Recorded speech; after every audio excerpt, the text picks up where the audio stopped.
इस तलबा and viewers अस्सलामु अलैकुम वरहमतुल्लाहि वबरकात। उम्मीद है आप लोग खैरियत से होंगे। अल्लाह रब्बुल इज़्ज़त आप लोगों को खुश रखे। हमने जो है यहाँ पर जो है अल्काइल हिलाइड एंड एमाइन का स्टार्ट लिया हुआ है और अल्काइल हिलाइड एमाइन के ऊपर जो है बेटे जी हमारा लेक्चर नंबर 29 आप लोगों के सामने मौजूद है। आज का बड़ा इंपॉर्टेंट लेक्चर है ऑर्गेनोमेटालिक कंपाउंड में ग्रीकनॉर्ड रीजन के ऊपर हमारा लेक्चर नंबर 02 है। प्रिपरेशन ऑफ ग्रीकनॉर्ड रीजन को हमने देख लिया, इसको देखना है आपने। इससे पहले इसका इंट्रोडक्शन हुआ था, उस लेक्चर को देख कर इस लेक्चर की तरफ आए तो ये लेक्चर आपको बहुत अच्छे तरीके से समझ आएगा।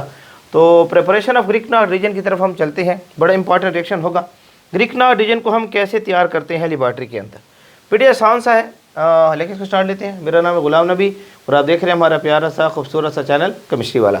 बेटे जी ग्रीकनॉर्ड रीजन को हम आसानी से तैयार कर सकते हैं। हमने अल्काइल हिलाइड लेना है, अल्काइल हिलाइड, और हमने क्या करना है कि मैग्नीशियम के साथ इसका रिएक्शन करवाना है in the presence of ether. Ether की मौजूदगी में हमने रिएक्शन करवाना है।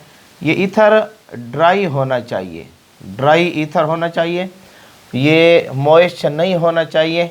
और मैग्नीशियम के साथ हम इसका रिएक्शन करवाते हैं बेटा जी, मैग्नीशियम के साथ हम इसका रिएक्शन करवाते हैं। ये हमारे पास लिक्विड हालत में है, ये हमारे पास सॉलिड स्टेट में है। जो ईथर हम सॉल्वेंट ले रहे हैं ये भी बेटा जी हमारे पास लिक्विड स्टेट में ही है, सॉलिड स्टेट में, इसमें लिक्विड स्टेट में ही रहेगा। और जब हम इनके रिएक्शन करवाते हैं तो हमें हासिल होता है RMg और X हमें हासिल होता है, ये RMgX। ये जो हमारे पास प्रोडक्ट हासिल हुआ है, इस प्रोडक्ट के लिए हम लव यूज़ करते हैं, ग्रीकनॉर्ड रीजन का क्या करते हैं, लव यूज़ करते हैं। अब ये जो ग्रीकनॉर्ड रीजन हमारे पास हासिल हुआ है ये दोनों हालतों में हमें मिलता है। एक हालत इसकी ये है जो आपके सामने बनी हुई है, एक हालत इसकी वो भी है कि हम RMgX ले लेते हैं ऐसे। इसके ऊपर जो है बेटे जी नफ़ी चार्ज लेते हैं, इसके ऊपर नफ़ी चार्ज लेते हैं और यहाँ पर 2+ चार्ज लेते हैं। इस सूरत में ये ग्रीकनॉर्ड रीजन जो है ये आयनिक हालत में है। और ऊपर जो मैंने आपके सामने लिखी है ये हालत इसकी कोवेलेंट हालत है। ये हालत इसका कौन सी हालत है, कोवेलेंट स्टेट में है ये, यानी इसकी दोनों हालतें पाई जाती हैं। कोवेलेंट स्टेट में भी पास मिलता है और आयनिक स्टेट में भी हमें क्या होता है, हासिल होता है ग्रीकनॉर्ड रीजन। अब इसकी ये जो ग्रीकनॉर्ड रीजन हमने बनाया है इसका मैकेनिज़्म क्या है तैयारी का, बड़ा आसान सा मैकेनिज़्म है। आपने जो है इस मैकेनिज़्म को देख लेना है, बड़ा आसान सा मैकेनिज़्म है। वो क्या है कि आपने क्या करना है कि आपने जो है ये जो अल्काइल हिलाइड आपने लिया है ना, अल्काइल हिलाइड, ये अल्काइल हिलाइड जो आपने ले रखा है, इस अल्काइल हिलाइड को आपने यहाँ से तोड़ना है। ये इसे कहते हैं होमोलाइटिक फ्यूज़न आपने करनी है, होमोलाइटिक फ्यूज़न जो है आपने करनी है। और ये यहाँ से टूटेगा तो यहाँ जो इलेक्ट्रॉन है ये अपने इस एटमों के पास या अपनी स्पीसीज़ के पास वापस क्या हो जाएंगे, चले जाएंगे। इसको जो है होमोलाइटिक फ्यूज़न से आपकी फ्री रेडिकल फॉर्मेशन होगी, फ्री रेडिकल फॉर्मेशन होगी, फ्री रेडिकल फॉर्मेशन होगी। बस बेटे जी फ्री रेडिकल फॉर्मेशन आपने जो है ये करवानी है। अब फ्री रेडिकल फॉर्मेशन होगी, ईथर की मौजूदगी में मैग्नीशियम को आप लाएंगे, मैग्नीशियम सॉलिड स्टेट में है। अच्छा बाद में इसको आपने सॉल्वेंट में रखना है, ठीक है। अब बेटा जी जब ये बनेंगे तो क्या होगा, यहाँ से बॉन्ड ब्रेक होगा। ये जो मैग्नीशियम है, मैग्नीशियम इसके साथ यहाँ जो है इसके आउटर मोस्ट शेल में 2 इलेक्ट्रॉन है, इसके साथ यहाँ ये बॉन्ड बना लेगा एक R इस तरीके से, और यहाँ पर जो है ये इसका बॉन्ड बन जाएगा X के साथ इस तरीके से। ये मैंने इसकी कोवेलेंट हालत आपके सामने ले रखी है। इसको नाम देते हैं ग्रीकनॉर्ड रीजन। हमारे पास क्या है, ग्रीकनॉर्ड रीजन। बस ये इसका मैकेनिज़्म है आसान सा, कोई उसमें मुश्किल बात मौजूद नहीं है। जब सॉल्वेंट यहाँ पर ईथर ले रही हैं, एक और सॉल्वेंट भी आप इस्तेमाल कर सकते हैं। आजकल हमें वो इस्तेमाल करते हैं बनिस्बत ईथर के, जो है उसका बॉइलिंग पॉइंट भी थोड़ा ज़्यादा है और ईथर के बनिस्बत थोड़ा ज़्यादा स्टेबल भी है। आपने किताब के उसका नाम लिखा हुआ है टेट्राहाइड्रोफ्यूरेन, टेट्राहाइड्रोफ्यूरेन। यहाँ पर हम इसको यहाँ लिख दो, टेट्राहाइड्रो फ्यूरेन, ये एक सॉल्वेंट है बेटा जी। इसमें क्या होता है, ये साइक्लिक ईथर है। ये क्या है, साइक्लिक ईथर है। आजकल इसको इस्तेमाल करते हैं हम बेटा जी। बड़ा स्टेबल है, थर्मली स्टेबल है, हीट के लिहाज से बनिस्बत ईथर के ज़्यादा स्टेबल है। दूसरा बेटा जी, ये हीट के लिहाज से भी ज़्यादा स्टेबल है, और दूसरी बात जो है इसका बॉइलिंग पॉइंट भी ज़्यादा है बनिस्बत ईथर के। तो बेटा जी इसके फ़ायदे ज़्यादा हैं। साइक्लिक ईथर है, यहाँ ईथर आपने ले लेना है, ये ईथर यहाँ पर कार्बन लगा दें, इसके साथ यहाँ पर कार्बन को लगा दें, यहाँ कार्बन लगा दें और यहाँ कार्बन लगा दें, ये नज़र आ रहे हैं। और फिर इसकी कार्बन के बॉन्ड पूरे करें, CH2 CH2 CH2 और CH2। ये हमारे पास है बेटा टेट्रा हाइड्रोफ्यूरेन। इसमें कार्बन 4 है, C4 है, हाइड्रोजन जो है 8 है और ऑक्सीजन है। ये बनिस्बत ईथर के ज़्यादा स्टेबल है और इसका बॉइलिंग पॉइंट भी ईथर की बनिस्बत ज़्यादा है। तो इस वजह से जो है हम जो है आजकल जो है इसको प्रेफर करते हैं, ईथर की बनिस्बत जो है ग्रिग्नार्ड रीजन बनाने के लिए इसको क्या करते हैं, यूज़ करते हैं। इन बातों को बेटा जी आपने याद कर लेना है और अच्छे तरीके से आपने इनको दिमाग में क्या कर देना है, बिठा देना है। अब बेटा जी जो है इसके अलावा मोर पोलर भी है, ज़्यादा स्टेबल है। ये more polar and stable then ether. Ether की बनिस्बत ये मोर पोलर भी है और ज़्यादा स्टेबल भी है। और बॉइलिंग पॉइंट जो है ना इसका, वो भी मोर है, ज़्यादा है देन ईथर। बनिस्बत ईथर के इसका बॉइलिंग पॉइंट भी क्या है, ज़्यादा है। तो ये सारी बातें बेटे जी आपके दिमाग में होनी चाहिए। इस लिहाज से आजकल जो है हम इसको क्या करते हैं, इस्तेमाल करते हैं। हाँ, इसके अलावा ये जो RX आपने यूज़ करना है ना, इसके भी बेटे जी आपने अगर रेट देखना है ना, रेट अगर हम ग्रिग्नार्ड रीजन के रेट को हम चेक करें, जो है ग्रिग्नार्ड रीजन जो है किससे ज़्यादा जल्दी बनेगा, तो बेटे जी रेट में अगर हम चेक करें तो RI का रेट सबसे अच्छा है, उससे कम RBR है, उससे कम जो है RCL है, और बेटा जी इसको अगर थोड़ा मैं यहाँ साफ़ कर दूँ, फिर बेटा जी RF है आखिर में। ये जो है ना आपके पास जो है ये रेट जो है आपके पास यहाँ पर ये ऐसा रहे, ये आर्डर रहेगा रेट का। ईथर बनाने में जो अल्काइल हैलाइड का रेट है, इसको मैं यहाँ लिख देता हूँ CH2 ऐसे, ताकि मुझे जगह आसानी से मिल सके।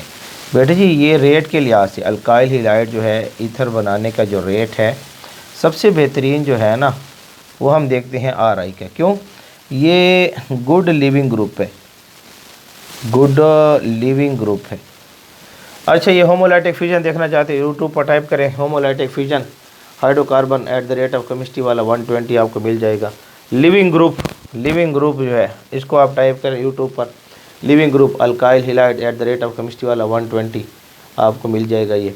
तो बेटे जी बातों को आप नोट करें। आर्डर MCQs के लिहाज से जो है ना आपको इनको याद आपने रखना है, ये इंपॉर्टेंट है। अल्काइल हैलाइड जब ईथर बनाता है तो अल्काइल हैलाइड का आर्डर जो हमारे पास पाया जाता है वो कौन सा पाया जाता है। ये रिएक्शन हो रहा है, इस रिएक्शन में ये लिक्विड है, लिक्विड स्टेट में है, ये सॉलिड स्टेट में है। इस जो सॉल्वेंट हमने लिया ये भी लिक्विड स्टेट में हम ले रहे हैं, यहाँ सॉल्वेंट जो लिक्विड स्टेट में ले रहे हैं। इस वजह से हम इस रिएक्शन को नाम देते हैं हेट्रोजीनियस रिएक्शन। ये जो रिएक्शन आपके सामने है इसके लफ्ज़ हम यूज़ करते हैं हेट्रोजीनियस रिएक्शन। हेट्रोजीनियस रिएक्शन का लफ्ज़ हम इसके लिए क्या करते हैं, इस्तेमाल करते हैं। क्यों, इसमें स्टेट जो है ये लिक्विड है, ये सॉलिड है, ये लिक्विड है। इस रिएक्शन के अंदर जो है ना फेज़ जो हमारे सामने आ रही है, स्टेट जो हमारे सामने आ रही है, वो स्टेट जो है हमारे पास डिफरेंट्स हैं। वो स्टेट जो हमारे पास हैं वो क्या है, डिफरेंट स्टेट्स में पाए जाते हैं रिएक्टेंट्स जो हैं। इस वजह से हम इसको हेट्रोजीनियस रिएक्शंस का नाम देते हैं। ये जो बनेगा ग्रिग्नार्ड रीजन जो है ये लिक्विड स्टेट में है और ये ईथर के अंदर हल होकर रहेगा। ये जो हमें मिलेगा ये ईथर के अंदर क्या रहेगा, हल होकर रहेगा, और हमें जो है ये क्या होगा, हासिल होगा। ईथर के अंदर जो है हल होकर ये रहेगा। इन चीज़ों को बेटे जी आपने दिमाग में रख लें आसानी के साथ। आगे जो है इस रिएक्शन में आपने जो रखना है, इसके अंदर सवाल ये पैदा होता है कि हमने जो है ड्राई ईथर क्यों लिया, मॉइस्ट ईथर हमने क्यों नहीं लिया। बेटे जी ड्राई ईथर हमने इसलिए लिया है, ये ड्राई स्टेट में हम क्यों लेते हैं, वजह क्या है। बेटे जी वजह ये होती है कि आपके पास जो है अगर ये आयानिक हालत में है ना, जैसे यहाँ पर ये Cr जो है ना ये बेस के तौर पर काम करता है। अगर ये आयानिक स्टेट में है तो ये Cr जो है ये बेस के तौर पर क्या करता है, काम करता है। अगर मोइस्ट स्टेट हो और MgX है, इसके ऊपर ये नफ़ी चार्ज है, इसके ऊपर 2+ है, इसके ऊपर भी नफ़ी चार्ज है।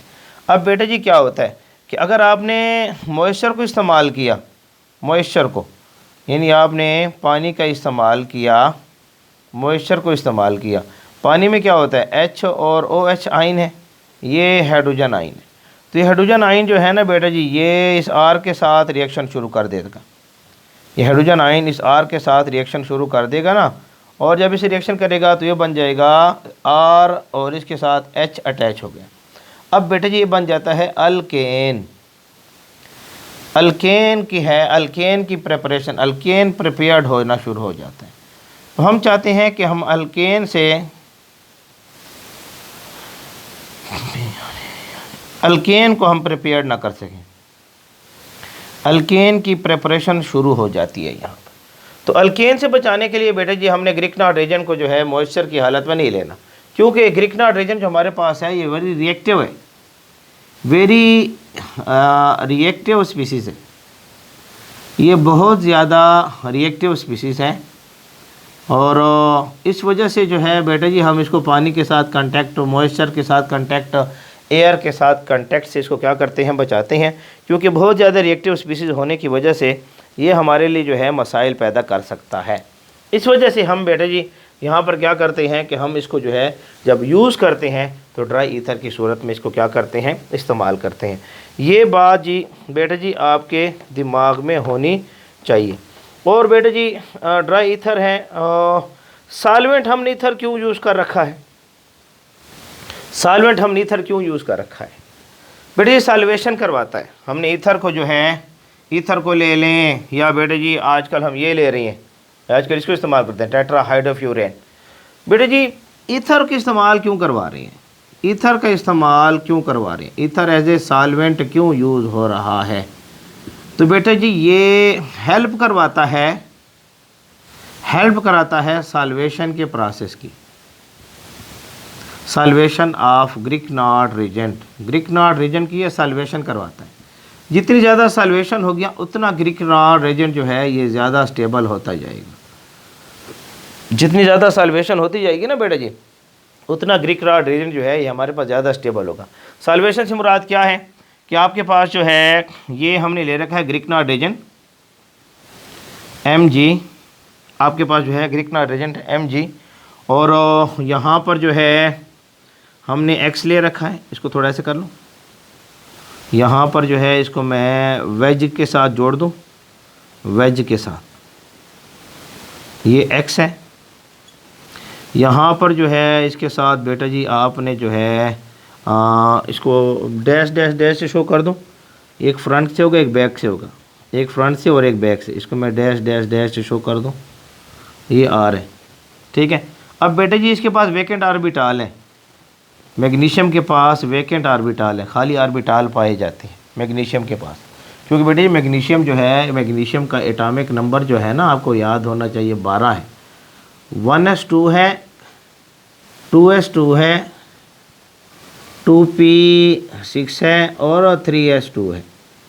यहाँ इसका शेल जो है ना वो M शेल है, M शेल के अंदर S, P और D सब शेल पाए जाते हैं, S, P और D सब शेल पाए जाते हैं। इसमें ये 3s जो है ना यहाँ पर ये तो इस्तेमाल हो गया, अब इसमें ये वेकेंट है, ये सब शेल जो है ये वेकेंट है, ये इनके अंदर ऑर्बिटाल भी वेकेंट है, इनके अंदर ऑर्बिटाल भी वेकेंट है। मैंने आपको ऑर्बिटाल का कंसेप्ट एटॉमिक स्ट्रक्चर में तफसीलन पढ़ाया हुआ है, यूट्यूब पर टाइप करें एटॉमिक स्ट्रक्चर @केमिस्ट्री वाला 120, आपको वहाँ मिल जाएगा। बेहतरीन है, क्वांटम नंबर्स को डिस्कस करें, क्वांटम नंबर्स @केमिस्ट्री वाला 120 तफसीलन बात हो चुकी है।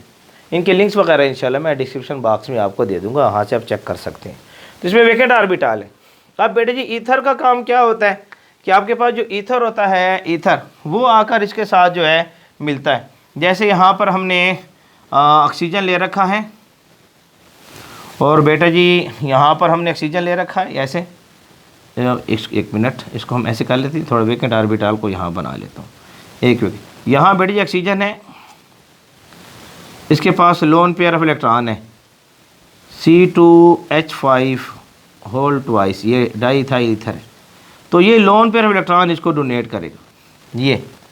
और इस तरीके से यहाँ ऑक्सीजन है बेटा, ये इसके पास जो है vacant lone pair of electron है और ये अटैच है C2H5 डाईथाइल ईथर है ना ऐसे, और ये लोन पेयर ऑफ इलेक्ट्रॉन इसको क्या करेगा, डोनेट करेगा।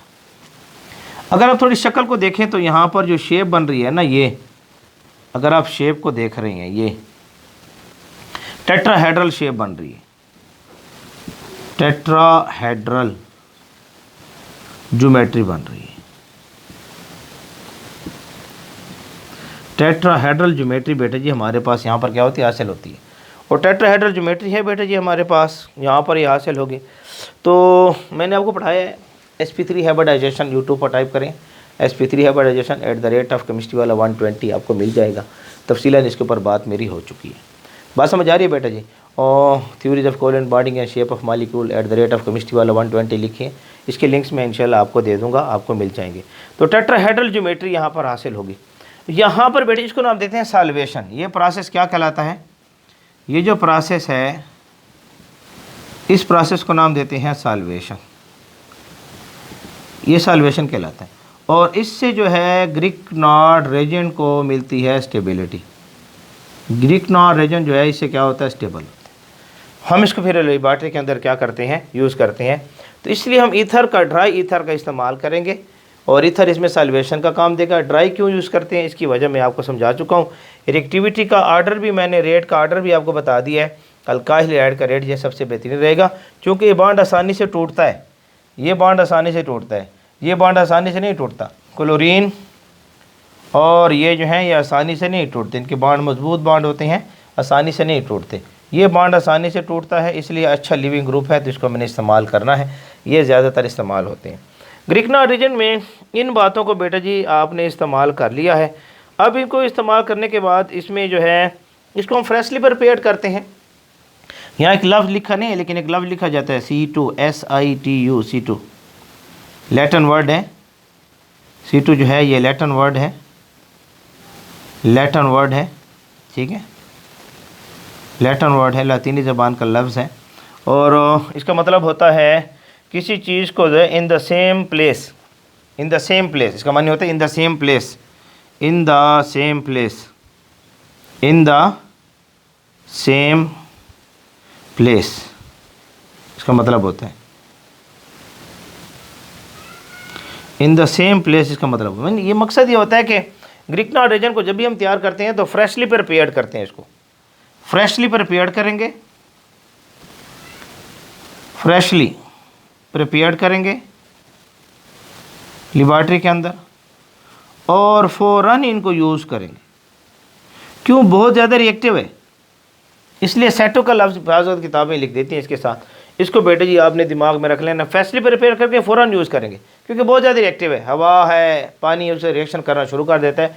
तो फ़ौरन ही तैयार करके जो है हम इसको क्या करेंगे, यूज़ करेंगे। अच्छा, यहाँ पर जो है इन बातों को आपने देख लेना है।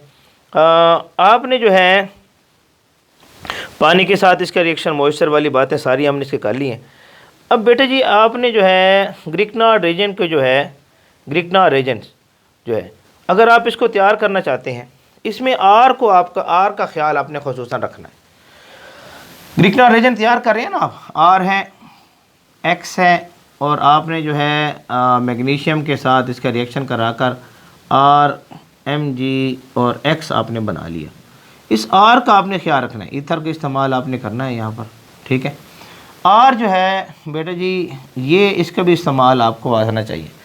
ये इसमें ये बल्कि इन नेचर ना हो, नॉट बल्कि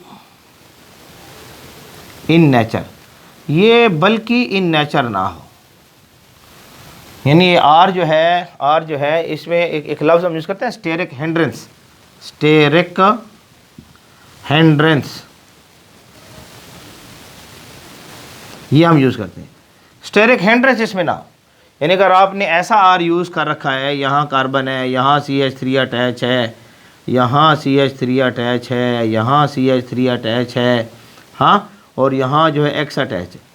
3 डिग्री अल्काइल हिलाइड, 3 डिग्री अल्काइल हिलाइड आपने यूज़ कर रखा है। ये 3 डिग्री अल्काइल है बेटा जी। ये जो है ना मैग्नीशियम की सतह सॉलिड है, मैग्नीशियम की सरफेस है, ये सरफेस की तरफ अप्रोच करेगा ना, तो मैग्नीशियम की सरफेस है, सरफेस के तौर पर ये इस्तेमाल करता है अपनी सॉलिड सतह को, सॉलिड स्टेट में है। और बेटा जी इसकी अप्रोच जो है ना, अप्रोच 3 डिग्री, बल्कि नेचर अल्काइल ग्रुप की, ये मैग्नीशियम तक अप्रोच आसानी से नहीं करेगा, इसलिए जो है ये डिफ़िकल्ट टू प्रिपेयर्ड होगा। इसकी प्रिपरेशन जो है, इसकी जो तैयारी है वो डिफ़िकल्ट होगी, ये आपके दिमाग में हो। इसलिए बेटा जी आर जो आपने यूज़ करना है, आर वो बल्कि इन नेचर ना हो, ये आपको MCQs के लिहाज से याद हो, बल्कि इन नेचर आपके पास आर मौजूद ना हो। बहुत सारी बातें यहाँ भी MCQs के लिहाज से हमने लगाई हुई हैं, इनको बेटा जी आपने दिमाग में रखना है। हम तो MD कैट को देखते हैं, आप JEE है, मेन है, कोटा है, कहीं पर लगे हुए हैं, पढ़ रहे हैं, पढ़ते रहें, अल्लाह आपको कामयाब करे। तो बेटा जी आपने बल्कि नेचर ग्रुप का इस्तेमाल नहीं करवाना, ये थोड़ा आपने आर में आपने दिमाग में रखना है। इसका आर्डर, हाइड्रोजन का आर्डर तो मैं आपको लिखवा चुका हूँ, यहाँ पर आपके सामने आ चुका है। इसको आपने क्या करना है, इस्तेमाल करना है। और बेटा जी इसमें हमने कौन कौन सी बातें आपने याद रखनी है।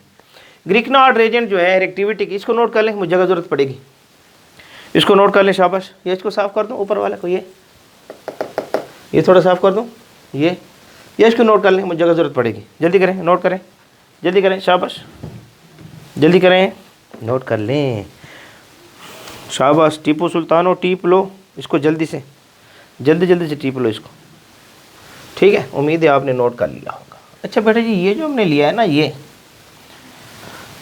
ग्रिग्नार्ड रेजेंट जो है ना, ग्रिग्नार्ड रेजेंट के ऊपर कुछ बातें मज़ीद आपको करनी चाहिए हमें, इसके ऊपर जो है ग्रिग्नार्ड रेजेंट के ऊपर, वो क्या है। हमारे पास जो है ग्रिग्नार्ड रेजेंट जो हम इस्तेमाल करवाते हैं, इसको साफ़ कर दो, अभी वैसे भी साफ़ हो गया है सारा, ठीक है। ग्रिग्नार्ड रेजेंट में बेटा जी कुछ बातें आपको समझनी चाहिए। ग्रिग्नार्ड रेजेंट जो है आपके पास आर है, Mg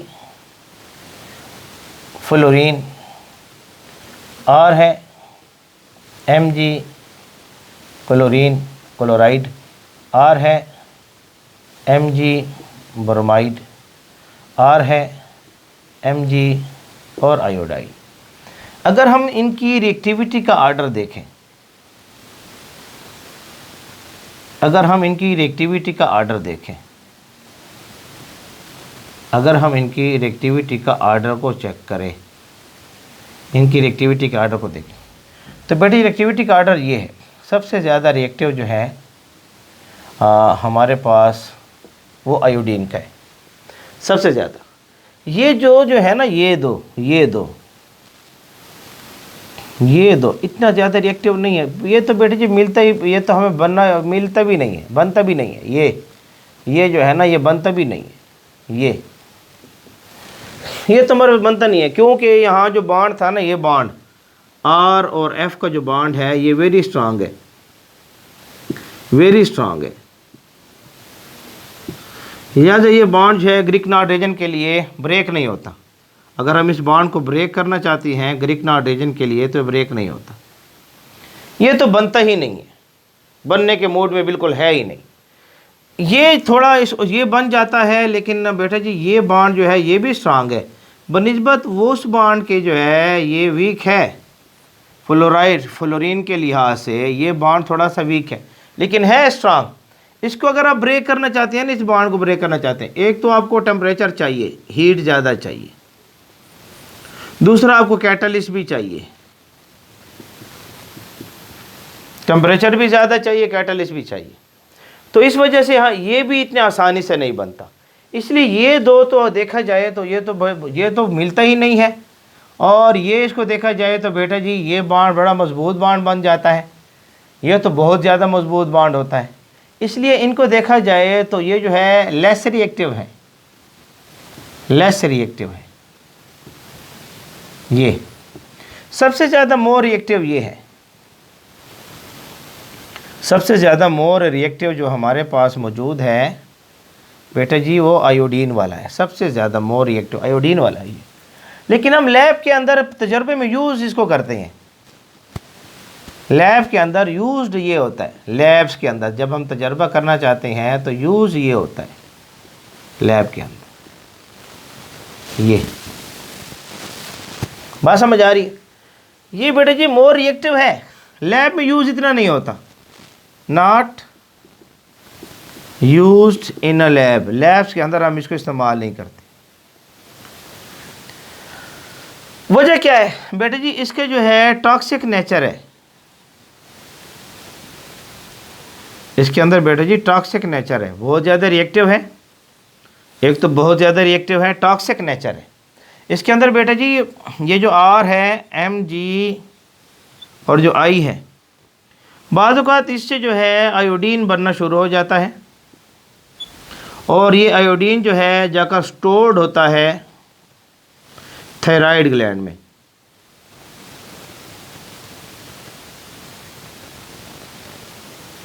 थायराइड ग्लैंड में, गले में जो थायराइड ग्लैंड है वहाँ पर स्टोर्ड होना शुरू हो जाए, वहाँ पर स्टोर्ड होगा और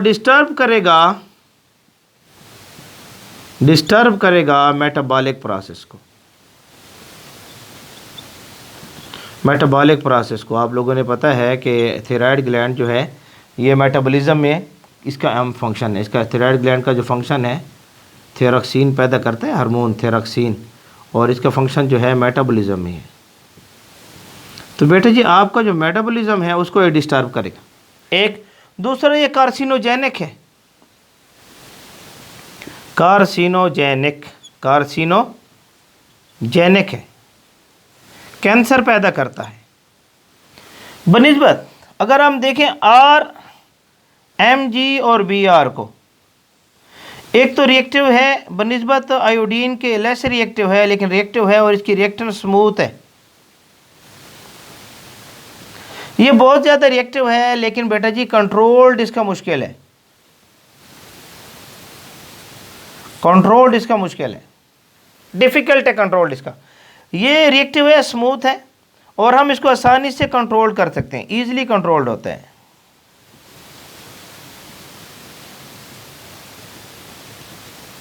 इसलिए लैब्स के अंदर बेटा जी हम ज़्यादातर जो है इसको यूज़ करवाते हैं। ये आपको याद होना चाहिए। और रिएक्टिव ज़्यादा वो है, उसको हम इतना ज़्यादा यूज़ नहीं करते। इसके अलावा कुछ बातें और भी रहेंगी, इसमें जगह ज़रूरत पड़ेगी। इसको थोड़ा कर लें, इसको नोट कर लें, उसको नोट कर लें। उम्मीद है आप नोट कर लिया होगा, ठीक है?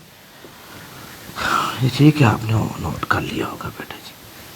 हम थोड़ा सा इसमें हमें कुछ जगह और भी ज़रूरत पड़ेगी, ठीक है?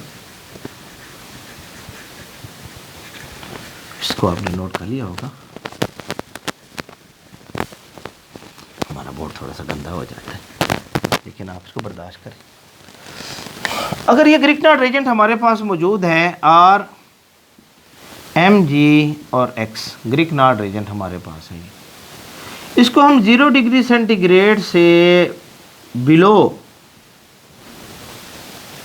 इसको हम कूल करें तो बेटा जी ये क्रिस्टल बनाएगा,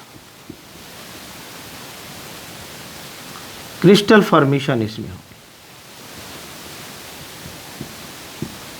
हम इसको क्रिस्टल इसका बना सकते हैं, क्रिस्टल फॉर्मेशन हो।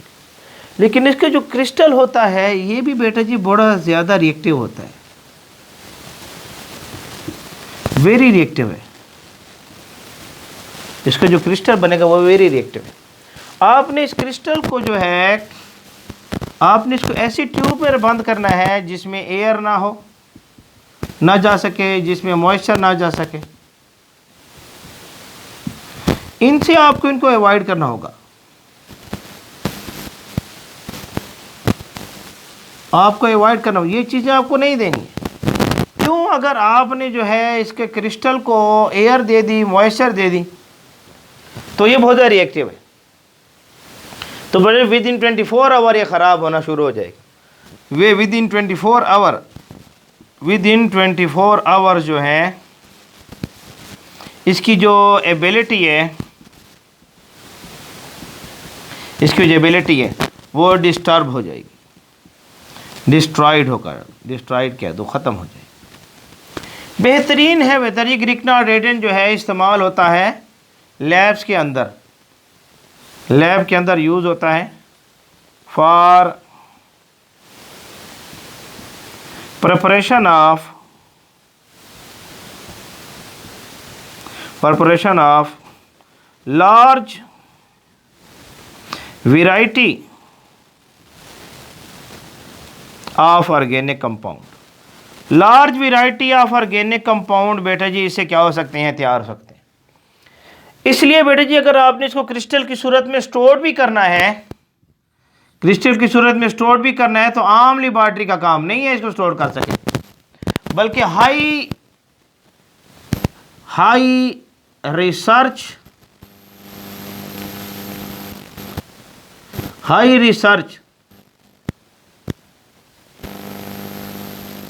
लैब के अंदर इनको स्टोर किया जाता है। आम लेबॉरेटरी के अंदर इनको स्टोर नहीं कर सकते, नॉर्मल लैब के अंदर हम इनको स्टोर नहीं कर सकते। इनको अगर स्टोर करो हाई रिसर्च लेबॉरेटरी के अंदर इनको स्टोर करके रखा जाता है, जहां स्ट्रिक्ट कंडीशन दी जाती है, स्ट्रिक्ट कंडीशन होती है, इस सिलसिले में स्ट्रिक्ट कंडीशन होती है।